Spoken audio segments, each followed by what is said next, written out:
Hello students, आज अपन bio Savart law के बारे में थोड़ा सा एक्सप्लेन करेंगे। हम देखिए ज़रा ध्यान से सुनिए। Magnetic effect of current, chapter number 4 है ना। ये जो चैप्टर चालू हुआ था ऑर्स्टेड से चालू हुआ था। ऑर्स्टेड साहब ने कहा था कि भाई जब किसी कंडक्टर में करंट फ्लो कराते हैं तो उसके चारों ओर मैग्नेटिक फील्ड बनती है। तो उन्होंने एक एक्सपेरिमेंट के माध्यम से बताया। एक्सपेरिमेंट में उन्होंने जो मैग्नेटिक नीडल ली थी वो डिफ्लेक्ट हुई थी ना, डिफ्लेक्ट हुई थी। और डिफ्लेक्शन किस डायरेक्शन में हो रहा था उसको अलग अलग साइंटिस्टों ने एक्सप्लेन किया किस डायरेक्शन में होगा। जैसे एम्पियर साहब थे, है ना, फ्लेमिंग साहब आए थे, ठीक है ना। अभी जो अपन पढ़ रहे हैं बायो सेवर्ट, ये एक साइंटिस्ट नहीं है, ये दो अलग अलग साइंटिस्ट हैं। 1820 में बायो एंड सेवर्ट दो लोग हैं ये। इन दोनों लोगों ने अपने एक्सपेरिमेंट के माध्यम से ये बताया कि भाई जो मैग्नेटिक फील्ड बनेगी, अब ऑर्स्टेड साहब ने तो कह दिया कि भाई ये करंट फ्लो कराएंगे तो चारों ओर मैग्नेटिक फील्ड बनेगी। तो अब बायो और सेवर्ट ये दोनों मिलकर क्या बता रहे हैं कि जो मैग्नेटिक फील्ड बन रही है वो कौन कौन से फैक्टर पर डिपेंड करती है। आज अपन उसके बारे में बात करेंगे। तो देखिए जरा, तो ये हमने क्या ले लिया, एक कंडक्टर ले लिया। इस कंडक्टर में करंट फ्लो कराया। जब अपन किसी भी कंडक्टर में करंट फ्लो कराते हैं तो उसे कहते हैं कि करंट कैरिंग कंडक्टर, ठीक है ना। अब होगा क्या कि जब अपन ने करंट फ्लो करा दिया तो कंडक्टर क्या हो गया, करंट कैरिंग कंडक्टर हो गया। अब इसके चारों ओर क्या बनेगी, मैग्नेटिक फील्ड बनेगी। अब मैग्नेटिक फील्ड बनेगी तो सपोज कहाँ तक बन रही है, हमने सपोज कर लिया कि पी पॉइंट यहाँ तक जो है मैग्नेटिक फील्ड बन रही है, जिसकी इस पॉइंट से डिस्टेंस क्या सपोज कर लिया हमने, आर।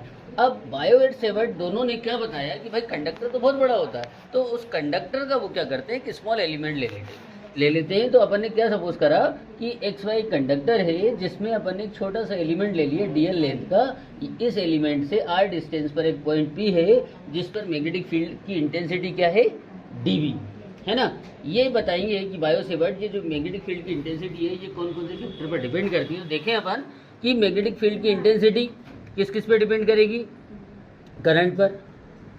फिर करंट के डायरेक्टली प्रोपोर्शनल होती तो अपन क्या लिखेंगे, इसको लिखते हैं अपन कि the intensity of magnetic field is directly proportional to the flow of electric current in current carrying conductor, ठीक है ना।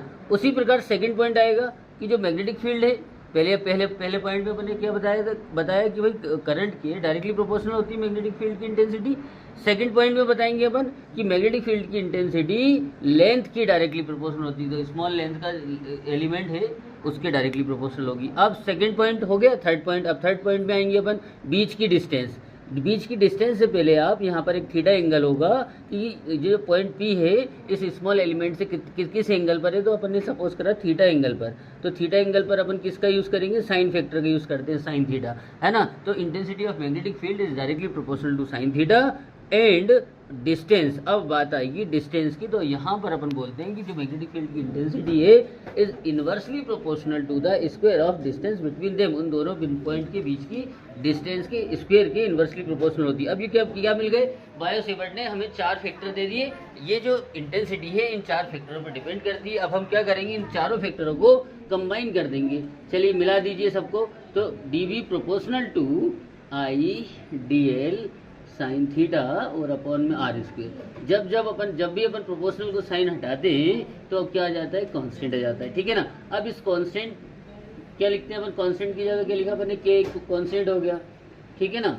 अब इसके बाद क्या बताएंगे कि जो कांस्टेंट है यहाँ लिख देंगे कि वेयर के इज अ कांस्टेंट। और ये इसकी जो वैल्यू होगी ये दो यूनिटों पर डिपेंड करती है। एक होती है आपकी सीजीएस यूनिट और सेकंड होती है आपकी एसआई यूनिट। तो सीजीएस यूनिट में अपन क्या करते हैं, के की वैल्यू 1 पुट करते हैं और एसआई यूनिट में के की वैल्यू म्यू नॉट अपॉन 4 पाई, या और इसकी वैल्यू कितनी होती है 10 टू द पावर -7, ठीक है ना। तो देखिए जरा, D B is equal to K की वैल्यू क्या पुट करेंगे 1, तो आंसर क्या आएगा I D L sine theta upon R square. अच्छा यहाँ पर आ जाइए एसआई यूनिट पर, D B is equal to SI unit में हमने के की वैल्यू क्या बताई, mu naught upon 4 pi I D L sine theta upon R square. या फिर इसकी जगह अपन ये भी लिख सकते हैं म्यू नॉट अपॉन 4 पाई की वैल्यू कितनी होती है -10 to the power -7 I D L sine theta upon R square. अब बात ये आती है कि सर जी ये तो आपने फॉर्मूले दे दिए, अब क्या इनकी यूनिट भी होती है, बिल्कुल इनकी यूनिट होती है। क्या होती है, इसको अपन टेस्ला भी लिखते हैं। निकोला टेस्ला एक साइंटिस्ट थे, इनके बारे में भी हम कभी बताएंगे। टेस्ला, है ना, टेस्ला या फिर वेबर पर मीटर स्क्वायर, ये भी होता है ना इसकी यूनिट। तो चलिए कैसा लगा आपको ये बायो सेवर्ट लॉ हमने आपको एक्सप्लेन किया। अगली क्लास में नया टॉपिक लेकर आते हैं। Thank you.